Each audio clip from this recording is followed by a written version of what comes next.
आमेरी नाम के गांव में भीमा तांत्रिक रहता था। वो एक काफी पाखंडी तांत्रिक था। एक दिन वो सेठ धनी की दुकान पर जाता है और कहता है, क्या सेठ जी, बहुत माल कमा लिया है लगता है, जरा हम पर भी कुछ दान दक्षिणा कर दो। सेठ धनी बोले, अरे वाह, और वो क्यों भला? तुम जैसे फटीचर भिखारी को मैं किस बात का दान करूं? हाँ, भीख मांग रहे हैं तो बात अलग है। भीमा बोला, अरे अरे, पागल हो गया है क्या सेठ? मैं भीख क्यों मांगने लगा? ये तो मेरा अधिकार है। मैं अपनी तंत्र विद्या से गांव में सबका ख्याल रखता हूं। तुझे खुशी खुशी मुझे दान करना चाहिए। सेठ धनी बोला, पाखंडी, भाग गए यहां से, वरना तेरी खैर नहीं। पिछली बार गट्टू पान वाले ने तुझे पकड़ के कूटा था, क्योंकि तू उससे भी पैसे मांगने पहुंचा था। चल भाग यहां से। भीमा बोला, तू बहुत पछताएगा सेठ। सेठ धनी ने कहा, हाँ हाँ, चल भाग यहां से। घर जाकर भीमा रात में अपना काला जादू शुरू कर देता है। भीमा बोला, मुझे भगाया ना तूने सेठ, अब देख। अगले दिन सवेरे सवेरे पूरे गांव में हल्ला मचता है। सेठ धनी के घर चोरी हो गई थी। सेठ धनी बोला, हाय, सब लूट के ले गया, मैं तो बर्बाद हो गया। भीमा धीरे से मुस्कुराता है और वहां से आगे बढ़ जाता है। सारे गांव वाले समझ जाते हैं कि ये भीमा के काले जादू का काम था। उसकी इन्हीं हरकतों के चलते एक दिन सभी गांव वाले मिलकर उसे लात मार मार कर गांव से निकाल देते हैं। एक आदमी बोला, अच्छा हुआ इस निकम्मे को यहां से भगा दिया, अब गांव में शांति बनी रहेगी भैया। दूसरे ने कहा, हाँ भाई, सही कह रहे हो, इसने तो नाक में दम कर रखा था। भीमा खिसिया के रह जाता है और बुदबुदाते हुए गांव से चला जाता है। भीमा बोला, तुम लोगों की ये मजाल, मुझ जैसे हैंडसम और प्रतिभाशाली तांत्रिक को तुम लोग गांव से निकाल रहे हो। देखना, एक दिन तुम लोग बहुत पछताओगे। भीमा अपनी इतनी भारी बेइज्जती के बाद गांव वालों से बदला लेने की सोच रहा था। वह अपने खास दोस्त टीनू तांत्रिक के पास उसकी गुफा में जाता है। भीमा बोला, मेरे प्यारे दोस्त। टीनू भीमा से डर के छुपा हुआ था और उसके सामने नहीं आना चाहता था, पर तभी टीनू का पैर फिसल जाता है और वह धड़ाम से नीचे गिरता है। भीमा उसे गिरते हुए देख लेता है। भीमा बोला, अरे टीनू, तू वहां नीचे क्या कर रहा है? उठ जा, देख, मैं तुझसे मिलने आया हूं। मुझे सच में तेरी बहुत याद आ रही थी।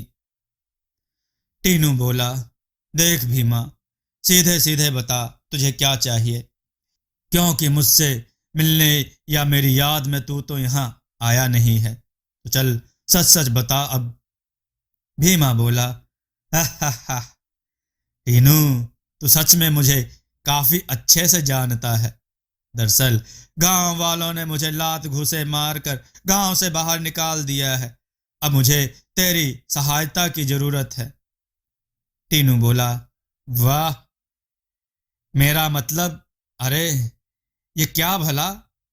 जरूर गांव वालों की कुछ गलती रही होगी। वो तेरी ईमानदारी और अच्छेपन को समझ नहीं पाए। और वैसे सहायता प्यार से मांगी जाती है, प्यार से। भीमा बोला, बिल्कुल मेरे दोस्त टीनू, अब मुझे तुझसे एक मदद चाहिए, उन निर्दयी गांव वालों से बदला लेने के लिए। उन्होंने मेरे जैसे महान तांत्रिक की बेइज्जती की है ना, तो अब उनके ऊपर एक खतरनाक भूत का साया आने वाला है। टीनू बोला, ओह, समझ गया भाई, तो तुझे मुझसे एक भूत चाहिए। भीमा बोला, कोई आम भूत नहीं, बल्कि तेरे पास जितने भी भूत कैद हैं उनमें से सबसे खतरनाक भूत चाहिए। मुझे अंडरवियर। टीनू बोला, हाँ हाँ, समझ गया बेवकूफ कहीं का। यह सुनकर टीनू मन ही मन मुस्कुराता है, क्योंकि वह भीमा का बस नाम का दोस्त था। उसे भीमा को परेशान करने का एक बहुत अच्छा मौका मिल गया था। वह भीमा को अपना सबसे बेकार भूत दे देता है। भीमा बोला, आह, ये है तेरा सबसे खतरनाक भूत। इसे देखकर तो लगता है कि अभी अभी मंदिर से चप्पल चुरा के भागा है और जनता ने इसे जमकर पीटा है। इससे भला कौन डरेगा? टीनू बोला, अरे इसकी शक्ल पर मत जा, ये अंदर से बहुत डरावना है। तू उसे एक मौका देकर तो देख। वैसे इसका नाम गदहिया भूत है। भीमा बोला, चल भाई गदहिया भूत, आज तेरे साथ और चल के अपना काम दिखा। भीमा बोला, चल भाई गदहिया भूत, आज मेरे साथ और चल के अपना काम दिखा। थोड़ी देर बाद वो ढीला ढाला सा भूत भीमा के पीछे पीछे चल पड़ता है। वो अचानक जोर से चिल्लाता है और जाकर पेड़ पर चढ़ जाता है। भीमा बोला, अरे अरे, कहाँ चढ़ के जा रहा है तू? तुझे बकरियों से डर लगता है क्या? गदहिया भूत बोला, हाँ मालिक, एक बार बहुत दूर तक दौड़ाई थी उन्होंने, हम नहीं जाऊंगा, आप भगाइए पहले इनको। भीमा बोला, हे भगवान, ये कैसा भूत है? भीमा मन ही मन दुख से कहता है, हो सकता है कि यह बस बकरियों से ही डरता हो, बाकी इंसानों को खूब डरा ले। गांव वालों की तो अब खैर नहीं। भीमा बोला, गदहिया, अच्छा हुआ अभी से अंधेरा हो गया, अब सीधे चलकर गांव वालों को डराते हैं। भीमा गदहिया को लेकर जा रहा था और गांव में उसे सबसे पहले एक घर दिखाता है। भीमा बोला, जा गदहिया, शुरू हो जा, तुझे जाकर आदमी को डराना है। गदहिया बोला, डराना है मालिक, पर भला वो कैसे? भीमा बोला, अरे तो बस उसके पास जा और उसकी चारपाई के ठीक ऊपर जाकर उड़ने लग और उसे डरावने चेहरे बनाकर दिखा। उससे वो जरूर डर जाएगा और घर से दूर भाग जाएगा। तब मैं जाऊंगा और उसके सारे पैसे चुरा लूंगा। गदहिया भूत बोला, मालिक, हमारा जाना जरूरी है क्या? आप नहीं जा सकते? भीमा बोला, अरे भूत मैं हूं या तू? चल निकलता है यहां से कि मैं लात मार के भगाऊं। गदहिया भूत बोला, जा रहा हूं, जा रहा हूं। गदहिया उस आदमी के पास जाकर उसकी चारपाई के बगल में उड़ने लगता है, पर वो ज्यादा ऊंचा नहीं उड़ पाता। फिर उसे कुछ समझ नहीं आता तो वो भीमा की तरफ देखता है। भीमा बोला, डरावनी आवाज निकाल, डरावनी आवाज। आदमी की नींद खुलती है और वो थोड़ी सी आंखें खोलकर गदहिया की तरफ देखता है, फिर चिल्लाता है। आदमी बोला, अरे बहू, देखो बाहर एक कुत्ता रोते हुए मेरी चारपाई के पास घूम रहा है, इसे 2 रोटी दे दो, बेचारा कई दिनों से भूखा मालूम होता है। गदहिया भूत रोटी उठाकर खुश होकर वापस भीमा के पास चला आता है। भीमा बोला, अबे बेवकूफ, गधा है तू, गधा, रोटी लेकर आ गया, उन्हें ऐसे डराएगा? गदहिया भूत बोला, मालिक, अपनी भी कोई रिस्पेक्ट है? हाँ, पूरा नाम लो, गदहिया। गधा क्या होता है ये? भीमा बोला, ऐसे तो इन गांव वालों से बदला लेना मुश्किल हो जाएगा, अब मैं इन्हें लूटूंगा। इन सबको कंगाल करके मैं बन जाऊंगा सबसे ज्यादा अमीर।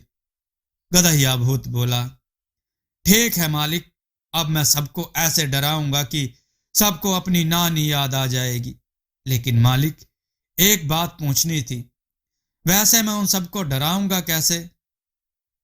भीमा बोला, हे भगवान, क्या दिन देखना पड़ रहा है, अब मुझे सिखाना पड़ेगा कि एक भूत को कैसे डराना चाहिए।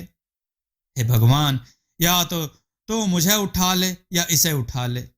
वाह, तेरे साथ रहकर तो मैं भी पागल हो गया हूं। तुझे तो भगवान ने कब का उठा लिया है। पक्का तेरी हरकतें ही कुछ ऐसी रही होंगी, इसलिए जल्दी निपट गया तू। देख, जब रात को लोग चल रहे होंगे तो तू उनके पीछे जाना और उन्हें कहना, जो है दे दो वरना मैं तुम्हें खा जाऊंगा। समझ गया? गदहिया भूत बोला, ठीक है मालिक, अब आप मेरा कमाल देखना। रात को भीमा और गदहिया दोनों एक सुनसान रास्ते पर पेड़ों के पीछे छुप जाते हैं। गदहिया बोला, हम कब डराएंगे लोगों को? भीमा ने कहा, अरे पहले आने तो दे, जब आएंगे तब डराएंगे, पहले ही डरा दे। हद है, क्या मुसीबत हाथ लगी है। रुक रुक, देख कोई आ रहा है। अब सुन, तैयार हो जा और जैसे ही वो डर जाए उनका सामान चुरा के गायब हो जाइयो। मैं चाहता हूं कि गांव में हर तरफ सबको सिर्फ और सिर्फ तुम्हारा खौफ हो। अब जा और दिखा दे अपना कमाल मेरे शेर।